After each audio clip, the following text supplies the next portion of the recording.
नमस्कार, मैं हूं रमेश हांडा। आप देख रहे हैं ट्राई सिटी अपडेट। सबसे पहले खास खबरों पर डालते हैं एक नजर।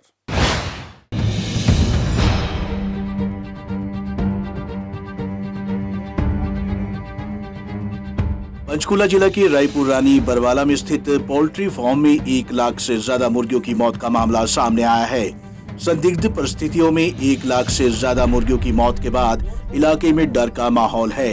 पशुपालन विभाग द्वारा दूसरी बार मरे हुए मुर्गियों के सैंपल जांच के लिए भेजे हैं। पंचकुला के उपायुक्त मुकेश आहूजा ने बताया कि अभी उनकी मौत का कारण स्पष्ट नहीं हो पाया है। बर्ड फ्लू की आशंका पर उन्होंने कहा कि जांच की रिपोर्ट आने तक कुछ भी नहीं कहा जा सकता। उपायुक्त पंचकुला मुकेश ओझा ने कहा कि अप्राकृतिक मौत के चलते मुर्गियों के सैंपल जालंधर लैब में भेजे गए हैं। उन्होंने बताया कि मुर्गियों के मरने के मामले में रीसैम्पलिंग की जा रही है और रीसैम्पलिंग की रिपोर्ट आने के बाद ही स्पष्ट बताया जा सकेगा कि उनकी मौत क्यों हुई है। अनयूजुअल मोर्टेलिटी की तो रिपोर्टिंग है ही। उसके बाद यहाँ से सैंपल कलेक्ट किए गए। सैंपल जालंधर में जो लेबोरेटरी है, भोपाल की मेन लैब का रीजनल सेंटर है, वहाँ सैंपल्स भेजे हैं। तो सैंपल्स की अभी फाइनल रिपोर्ट नहीं आई है, उसकी रीसैम्पलिंग आज की जा रही है।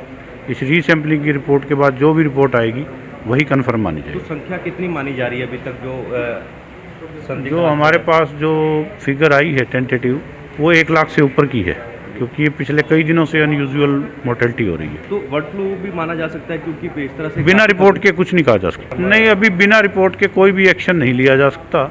जब कोई रिपोर्ट कन्फर्मेटरी रिपोर्ट आएगी तभी कोई स्टेप लिया जाएगा।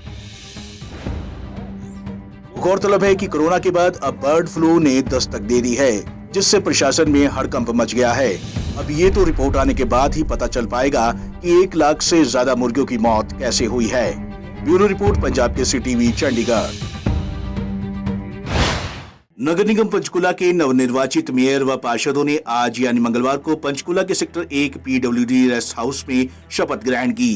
इस अवसर पर अंबाला मंडल के आयुक्त दीप्ति उमाशंकर ने सभी पार्षदों व मेयर को शपथ दिलाई। इस अवसर पर हरियाणा विधानसभा के अध्यक्ष ज्ञानचंद गुप्ता, उपायुक्त पंचकुला मौजूद रहे। पंचकुला नगर निगम चुनाव में भाजपा की जीत के बाद आज सभी निर्वाचित पार्षदों व मेयर कुलभूषण गोयल ने पद की शपथ ली। इस अवसर पर उन्होंने अपने पद पर रहते हुए ईमानदारी व निष्ठा से अपने कर्तव्य का निर्वहन करने की शपथ ली। इस अवसर पर हरियाणा विधानसभा के अध्यक्ष ज्ञानचंद गुप्ता ने कहा कि आज खुशी का दिन है कि पंचकुला के विकास के लिए उन्हें 21 लोगों की और नई टीम मिल गई है, जो पंचकुला के विकास के लिए उनका साथ देंगे और उन्हें उम्मीद है कि ये नई टीम पंचकुला के विकास के लिए बढ़ चढ़ कर पूरी ईमानदारी के साथ अपना कर्तव्य निभाएंगी और पंचकुला का चहुमुखी विकास होगा। देखिए, मैं सबसे पहले तो पंचकुला के नागरिकों का आभार व्यक्त करता हूं, उनका धन्यवाद करता हूं कि उन्होंने भारतीय जनता पार्टी को भारी बहुमत से इस नगर निगम के अंदर विजय दिलाई है। और आज मैं समझता हूं कि मैं सबसे ज़्यादा खुशी आदमी हूं। मुझे खुशी इस बात की है कि पहले मुझे पंचकुला के विकास के लिए मैं अकेला था, अब 21 साथी और मिल गए हैं। पंचकुला के विकास को आगे बढ़ाने के लिए, पंचकुला को नई ऊंचाइयां देने के लिए हम सब मिलकर के 21 + 1 22 लोग पंचकुला की तरक्की के लिए, विकास के लिए काम करेंगे। और मैं समझता हूं कि जो जन समस्याएं हैं उनका समाधान सब मिलकर के करेंगे। गौरतलब है कि पंचकुला में भाजपा की जीत हुई है, जिसके चलते आज पूरे जोर शोर के साथ जीते हुए सदस्यों ने शपथ ली। Bureau report, Punjab Kesari TV, Chandigarh.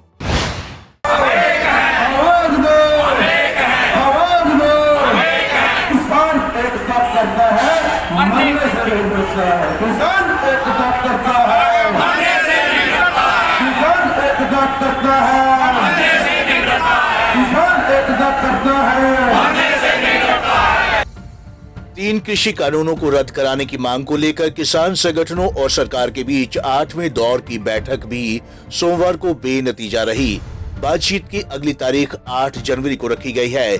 इन्हीं कृषि अध्यादेशों को लेकर पंचकुला शिमला हाईवे पर मौजूद टोल प्लाजा पर 12 दिनों से किसान प्रदर्शन कर रहे हैं और कृषि अध्यादेश वापस लिए जाने की मांग को लेकर टोल फ्री करवाकर सरकार के समक्ष अपनी मांग रख रहे हैं। मंगलवार को भारतीय किसान यूनियन के प्रदेश कार्यकारिणी सदस्य अमरजीत सिंह ने चंडी मंदिर टोल प्लाजा पर पहुंचकर किसानों का हौसला बढ़ाया और कहा कि जब तक ये 3 कानून वापस नहीं लिए जाते तब तक ये किसान आंदोलन खत्म नहीं होगा। दिल्ली बॉर्डर पर हजारों किसान लगातार 40 दिनों से कृषि अध्यादेश वापस लिए जाने को लेकर धरने पर बैठे हैं और हरियाणा के सभी जिलों में भी टोल प्लाजा पर किसान टोल फ्री करवाकर अपना रोष प्रदर्शन व्यक्त कर रहे हैं। सर्दी के मौसम व बरसात के चलते भी किसान निरंतर धरने पर बैठे हैं और उम्मीद जताई जा रही है कि जल्द ही कृषि अध्यादेश को लेकर सरकार और किसान जत्थेबंदियों के बीच चल रही बातचीत किसी मुकाम तक पहुंचेगी। यहाँ पर कई दिन से बिजी थे, लेकिन आना था। नौजवानों ने बेनती की थी कि किसी न किसी को यहाँ पर ज़रूर भेजो। तो हरप्रीत जी भी लगे कहना भी नौजवानों को पूरी तरह से काले कानूनों के बारे में नहीं पता, थोड़ा आप ज़रूर आना। तो उसकी वजह से और दूसरा इनके सहयोग लेने के लिए आए हैं कि दिल्ली जाना है।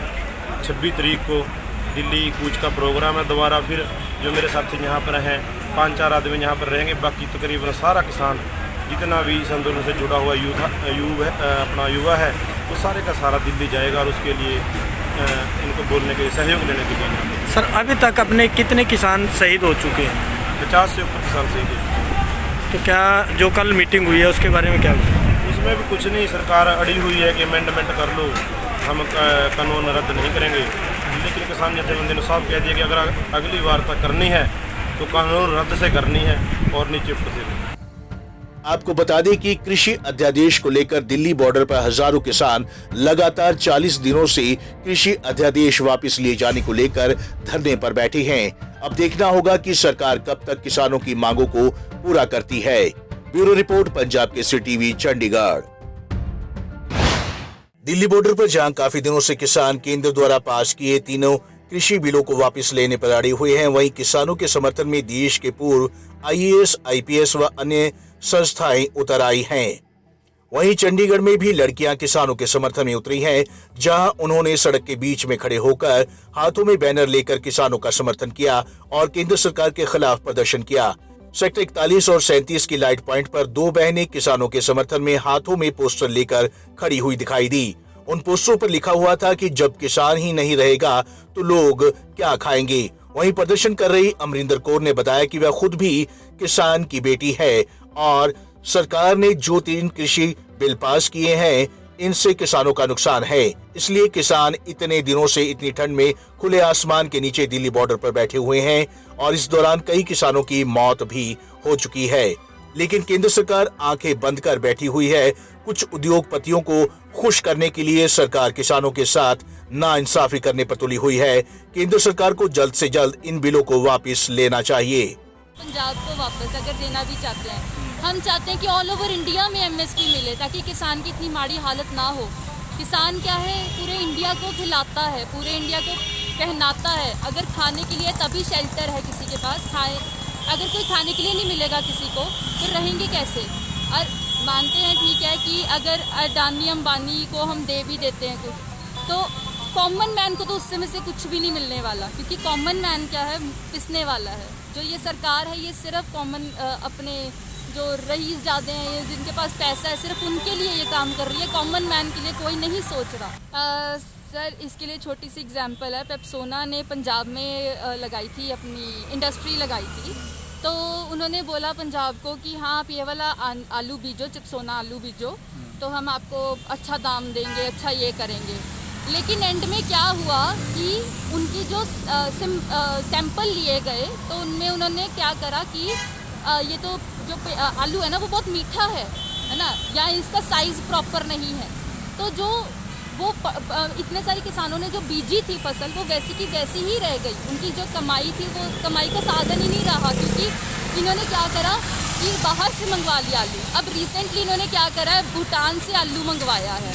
तो इससे अच्छा तो ये है कि अगर हमारे ही किसान को ये बोलें कि आप ये उगाओ तो हम वो उगाएंगे और इनको बाहर से कुछ मंगवाने की जरूरत नहीं पड़ेगी, उससे इकोनॉमी ज़्यादा चलेगी आई गेस। गौरतलब है कि किसान लगातार कृषि बिलों का विरोध कर रहे हैं, जिसके लिए लाखों की संख्या में किसान सिंघू बॉर्डर पर धरने पर बैठे हैं।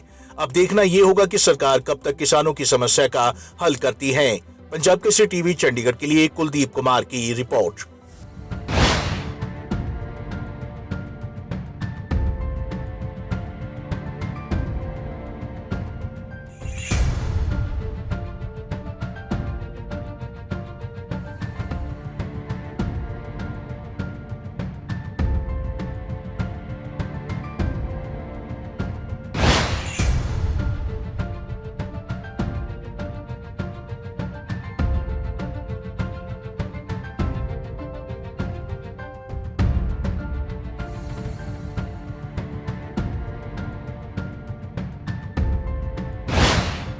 ट्राई सिटी अपडेट में अब तक के लिए बस इतना ही। कुछ और खबरों और जानकारियों के साथ फिर हाजिर होंगे। तब तक के लिए रमेश आंडा को पूरी ट्राई सिटी टीम के साथ दीजिए इजाजत। नमस्कार।